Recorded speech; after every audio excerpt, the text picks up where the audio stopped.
I want to thank and recognize Sean McDermott. Coach McDermott gave me an opportunity of a lifetime. I'm so grateful for Coach McDermott. I love Coach McDermott, and I'm going to do everything I can to continue to build upon the things that he laid and the foundation he laid. I thought Joe Brady nailed this introductory press conference. Excitement, energy, accountability, responsibility. I thought it was, for the first time, they got the message of what they wanted to get across from the change at head coach. They got it under control.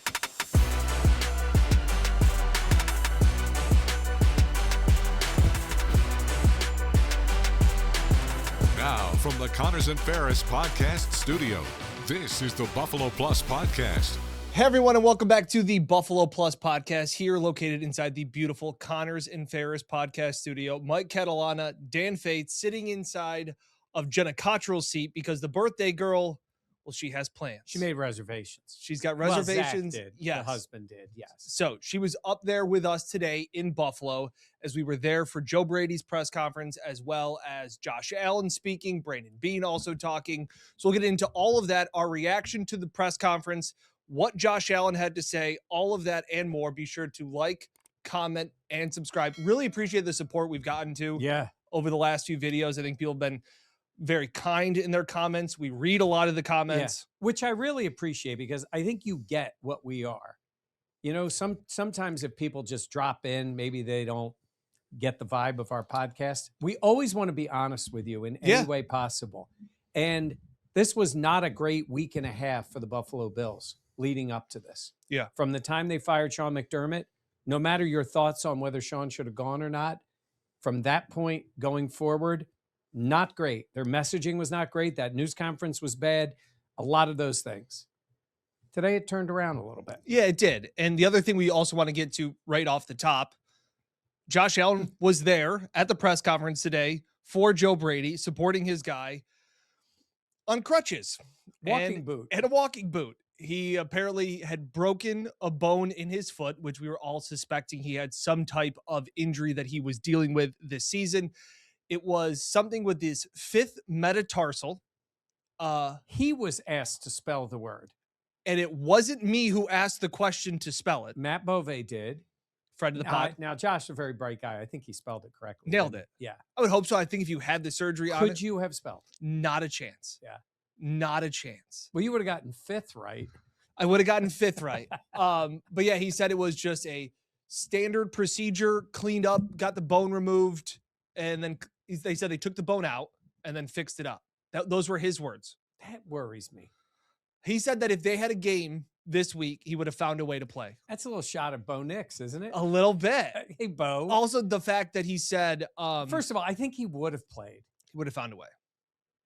And Josh said that it was a injury he had already had that was re-aggravated in that Browns game, which we all kind of thought. So he doesn't expect to miss any time. He said it was a very simple surgery, all those kind of things. So nothing to, I don't think, to alarm anybody. It was just noteworthy when Josh is there. And we had kind of were looking down the tunnel as we were there waiting in the weight room for the press conference. And we were like, this guy in crutches and a boot. We're like, is that Josh? And we're like, I don't know, maybe. And then we also thought there was a possibility maybe he takes the boot off when he comes to answer questions or walk in, but he was on crutches and a boot. So that is that. The big thing, though, obviously, along with Josh, and we'll get to what he had to say because I thought it was some very interesting stuff there. Mike, your first impression of Joe Brady's introductory press conference was? Impressive. I thought he was really good. There is questions about Joe Brady. Of course, he's never been a head coach. Big job for him. He has to step up and fill big shoes. We'll talk about what he said about Sean McDermott. But to this point, to walk in, he was emotional, and that's fine. He should be. He's 35 years old, becoming a head coach of an NFL team. But I thought he hit on all the right points. I think he did. And I think he looked different to me. We've heard him talk a lot. He took the tone of the leader, not arrogant, not like I know everything, but he took accountability, responsibility, excitement. Like he had a lot going for him in this. And I think it started right away with him crediting Sean McDermott. And I think that's really what he needed to do. In fact, do we want to hear a little bit, a clip of what he said about Sean McDermott and his influence on his career? I want to thank and recognize Sean McDermott. In 2022, 4 years ago, Coach McDermott gave me an opportunity of a lifetime.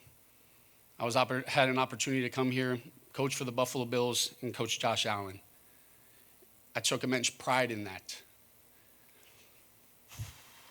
Over the past 4 years, I've learned a tremendous amount of things from Coach McDermott. How to lead, resilience, standards. The past 9 years in this organization matter. I'm understanding of that. I'm appreciative of the opportunity to be a part of it. They matter deeply and they deserve respect. I'm so grateful for Coach McDermott. I love Coach McDermott. And I'm going to do everything I can to continue to build upon the things that he laid and the foundation he laid. Yeah, I thought that was great. And I thought that was really important. We did the video yesterday. Obviously, we're recording this at 5:30 on Thursday after the press conference. We drove home. There was a bad accident on the 90, so we're just getting this now. I will get this up as soon as possible. So this will be up Thursday evening at some point. I thought that was one of the, when we talked about the video we did yesterday, it was like, what did we expect? And we wanted it to be pushed forward. We wanted to see what was Joe Brady's vision, not the vision of what there was, but to push forward. And I thought they did a really nice balance between, we've done some really good things here. We've had success. And part of that success was from Sean McDermott. Yeah. I think that was the first time over the last week and a half that somebody said that in a clear, concise manner. I thought that was very important. So to have that point, Mike. Well, yes. And, let's be honest. Sean McDermott hired him and promoted him. Sean McDermott helped make his career. Joe Brady's doing the work. And he became a very good offensive coordinator. Whatever you think about his play calling, you're going to get more of his play calling because that's what he's going to be doing.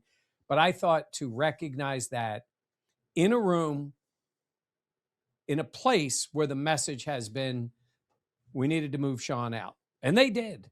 Sean is gone. But I think that was classy for him to do and accurate. And I thought it was heartfelt when he said it. My thought, and we were texting in our group text during the press conference, I thought he crushed it. Yeah. And I know what you could also say is, well, it's an introductory press conference. And you're right. But guess what? You can lose a press conference. You can have a bad press conference. Do you want to know why? Because we just saw one about a week and a half ago. Okay. I thought Joe Brady nailed this introductory press conference. Excitement, energy, accountability, responsibility. I thought it was, for the first time, they got the message of what they wanted to get across from the change at head coach. They got it under control. And it was great that it came from him because he is now, it was funny.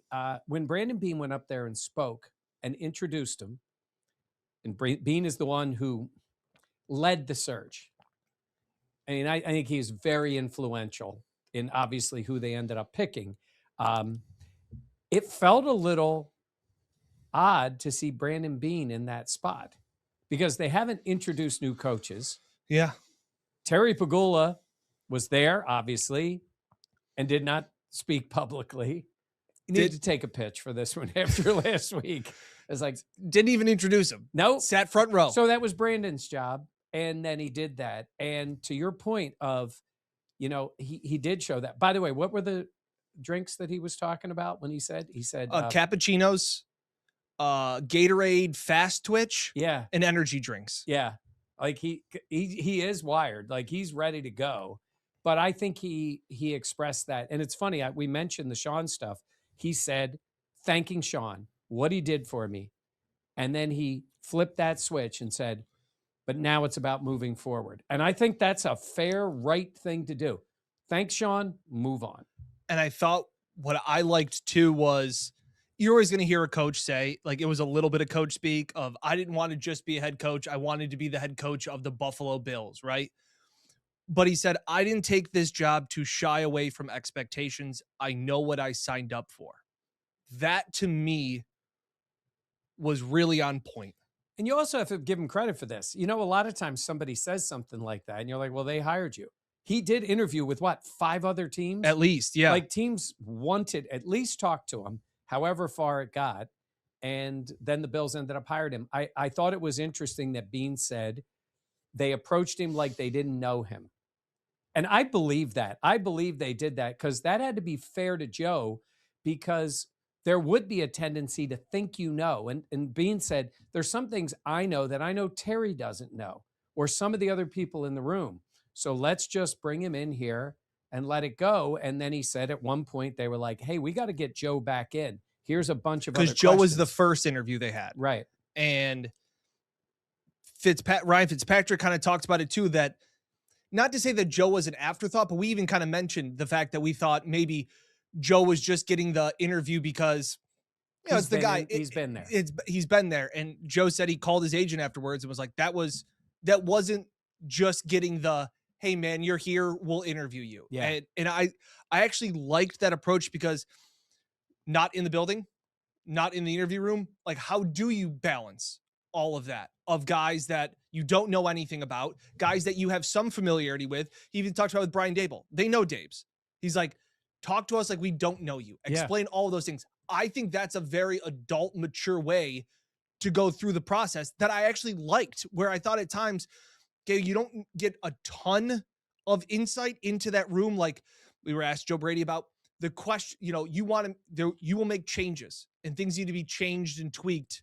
And it was like, well, what are you going to change? Like, well, I'm not going to get into that right now, which is fair. It's like it's kind of like asking for the secret sauce of what you're going to make. It's, well, that's my thing I'm going to work on. So I thought that hit the point. Is a process. And all that is a process. But, you know, the other part I was thinking about is he is interviewing for another job. Now, he's still going to call the plays, but you have to look at him as this person who is here trying to become the head coach of the Bills. You know him as an OC. There are things naturally that will change because he is going to be running the entire team, not just his offense. And there are transitions for him. And I did like the fact that he also did not shy away from realizing he's never been a head coach before. Yep. Josh even talked about that. It's like, he hasn't been. So everything's going to be new in terms of that role, which comes with it. There'll likely be mistakes. But guess what? When you're a head coach in the NFL, there's always mistakes. You know who makes mistakes and is trying to own up to them? Or Sean Payton just made mistakes in the game. Sean McVay made mistakes. These are outstanding coaches that with a ton of experience. Like, it's hard to get it all right. He hasn't done any of that yet. So there is a learning curve for him there. But I thought he approached that with a level of excitement and confidence, but a humility to say, I haven't done this yet, so I have to do it now. And I thought that's where we hit this point. And I know there are some people and there were some comments, because I joked around like, oh, he's 1-0 in press conferences, right? Yeah. Like that's his thing that he tweets after every game that they win. I know that a good introductory press conference isn't worth a bag of beans. They're not now 3-0 to start next year. We don't know if it will work. All of that will be decided in the future. We will be able to have results, and there will be a bigger sample size of how Joe Brady is as a coach. I understand that. But we have seen it, and it's what we've talked about before, like what to expect. You can have bad introductory press conferences. That's not what we saw. We saw a clear, concise message and what Joe Brady's going to bring, the energy, the culture, all of that stuff. I liked what I saw, and I liked what I heard. And again, I know some people in my comments were like, well, he looked jittery and excited.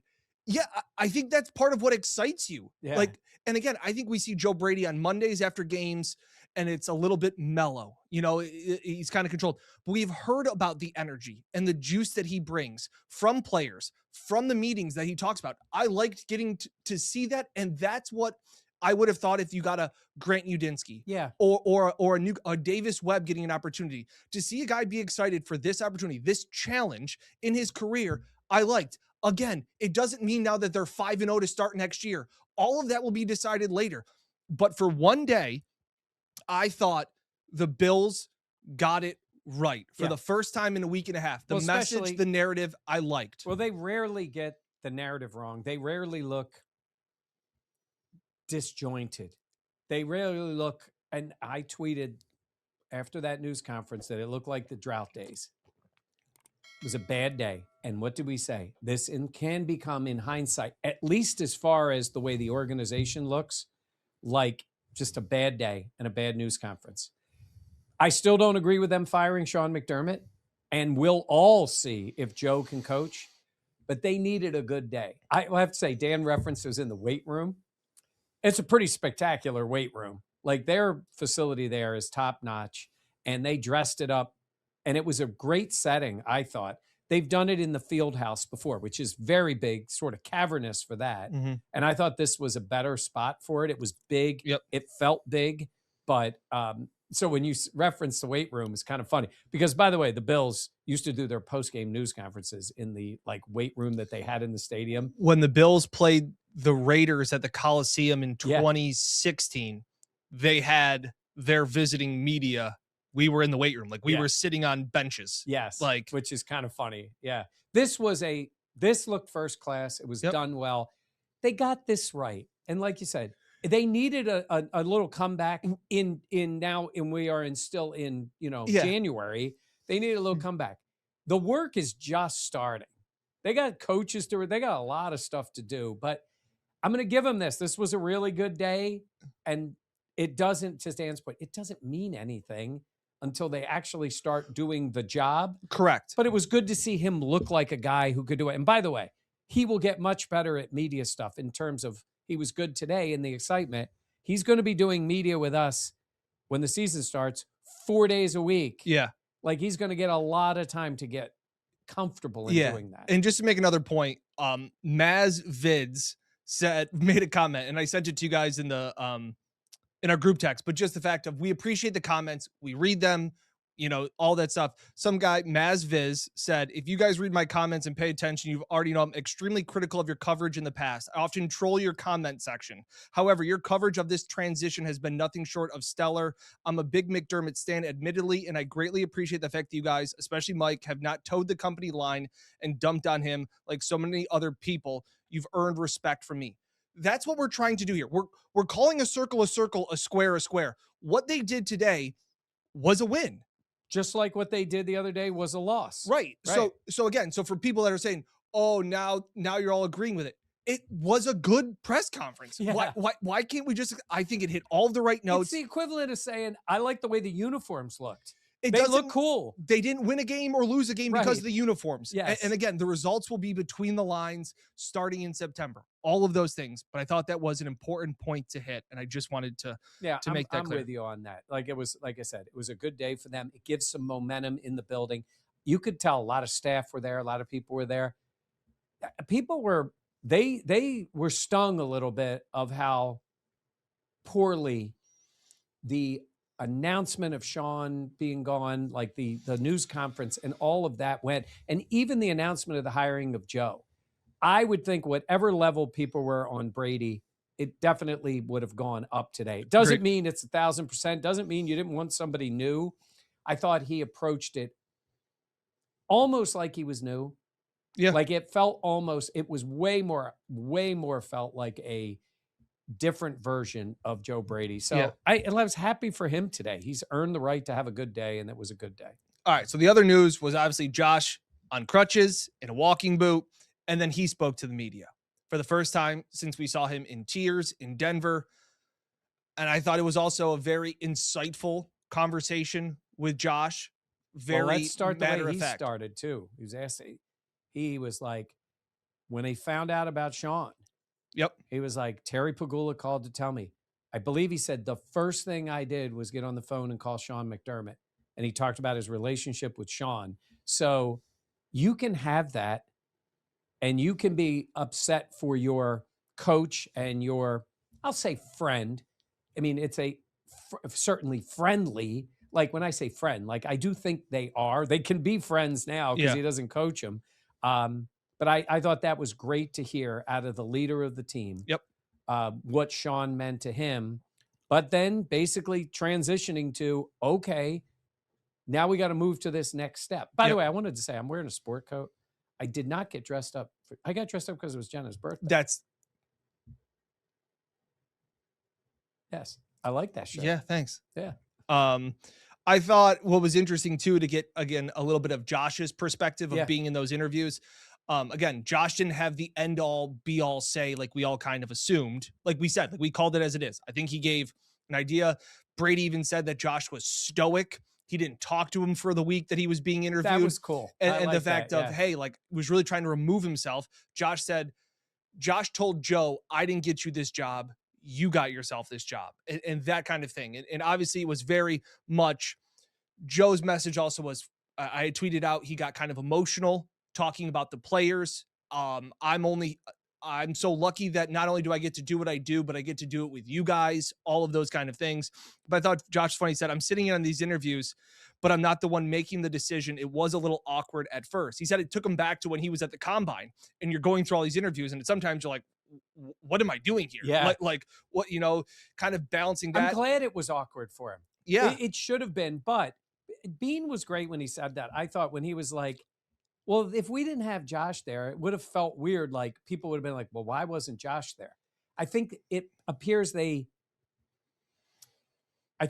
put him in that spot, especially for the other people. But I thought it was cool that he got to see Joe Brady in that setting. Yep. Because it is different. They are interviewing him as the guy in charge of the whole team. Josh and Brady both said, we're going to hold each other accountable. Yep. Which is what you're concerned about. I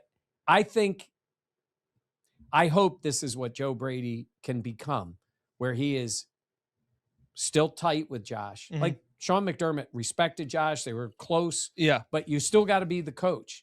And Josh needs to be coached. And I think he trusts Joe Brady enough to tell him the truth. And I hope that is the case and the way it goes. Yeah. And Josh talks about also just the emotional whirlwind that had been the last 2+ weeks, because not only that, being involved in the interviews, your head coach being fired, he said he feels a sense of responsibility. And he kind of was very poignant when he said, if I made a couple of different plays, we're not here. We're preparing probably for a game.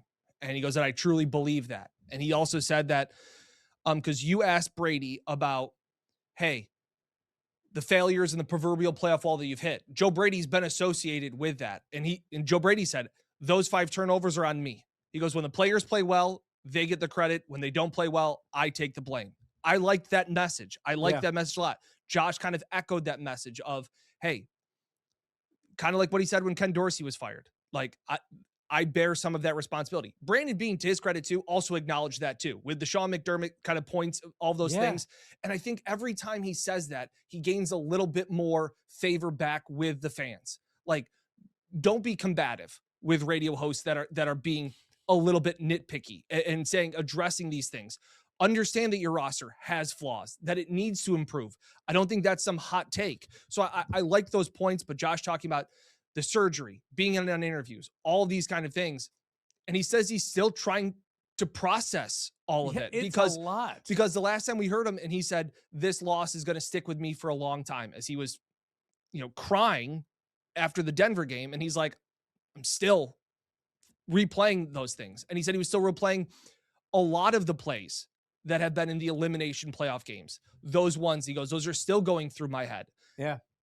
He's a human being and he also cares a lot. And I think that's what you love about Josh. And I liked that message. He's always had accountability. A lot of times every time it was bad, it didn't work. He was like, it's on me, it's on me, it's on me. I love accountability. I think Brady had it today. Let's also be honest. Like, I see these people that will just constantly harp on the defense isn't good enough. And we can talk about what they said about the defense. Defense isn't good enough. In the playoffs, you got to score 30 points because of whatever. I'm sorry. They lost that Denver game because of the offense. 5 turnovers, a chance to tie it, a chance to win it. They didn't get it done. 3 years in a row, they didn't get it done. I don't care what your defense is. They have said it year after year, and they're going to say it again next year. We'll take our chances with Josh Allen with the ball late in the game to win. And 3 years in a row, that hasn't worked. So they should be taking accountability for that. Brandon Beane should be too. It's like we can talk all about the defense changing, but Josh took accountability, Joe Brady took accountability, and Beane did in the bigger picture of what has happened with this team. Because, like I said, Sean's out the door. Yep. This is on the guys who are there now. And that's what Josh was also trying to process too, in the sense of, hey, coach got fired. All of these things are happening. But the reality is we got to move forward. Yeah. The reality is, like, there's no crying over spilt milk. Like we're moving forward. He said I truly believe in the direction of this organization starting at the top. Those were Josh's words moving forward. I thought, again, you have him on board. All of these things are going right. Their comments, run Josh. Like, that's not happening. Like, this organization is we'll see how it all shakes out. We're 2 weeks into the post Sean McDermott era, and Joe Brady will get to decide the narrative moving forward, and the players will get to decide that how it goes. But I thought the points that Josh made were great. Brady's points, great. And we'll have plenty of time to talk about defense and the coaching staff and how that's all going to get built. I think that will be coming in the future days and future videos that we'll have. There is, some news going, like Jamil Adai is Miami. gone. He's gone to Miami. He's a talented coach. We already had known, obviously, about Bobby Babich going. And there was a thought they were going to promote Austin Gunn. Austin Gunn as the offensive line coach. That's not going to happen. Pat Mayer, who is an offensive line coach with the Steelers, is being reported that he is being brought in as the Bills' new offensive line coach. Yeah, that wasn't announced by the team, but this is what they got to do. Like, you got to start piecing they're going to need a wide receiver coach because Adam Henry is gone. So, and you need wide receivers. I will say, a lot of Keon talk. So, yeah, that was the last point I kind of really wanted to get into was Josh was asked about, have you reached out to Keon after the comments made in the Terry Pagula press conference? And do you think he can bounce back from it? And Josh said he will bounce back from it. I'm not giving up on zero. Joe Brady then spoke to the media after, doubled down, said he will be on this team. I told him the best thing that can happen for him is that I become the head coach.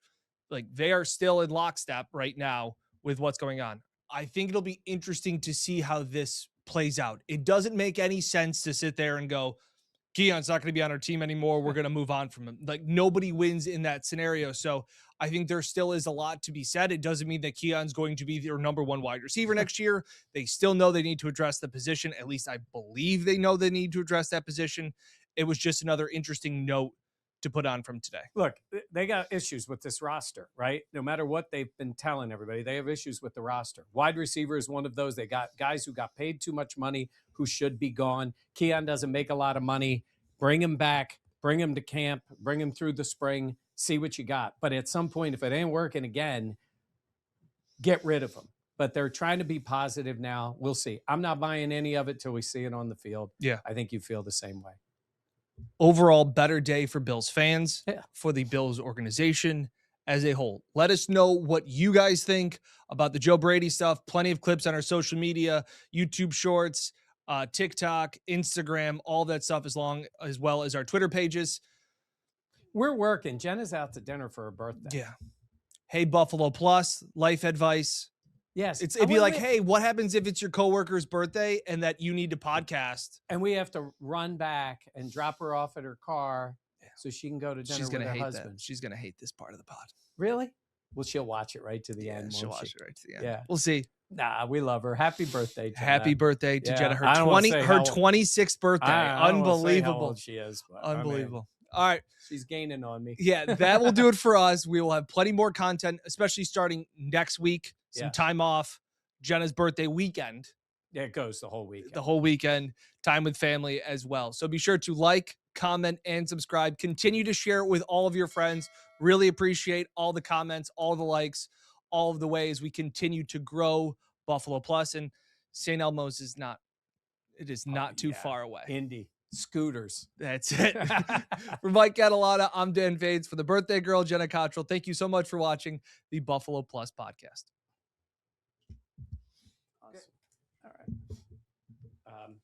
Let me get the kids down.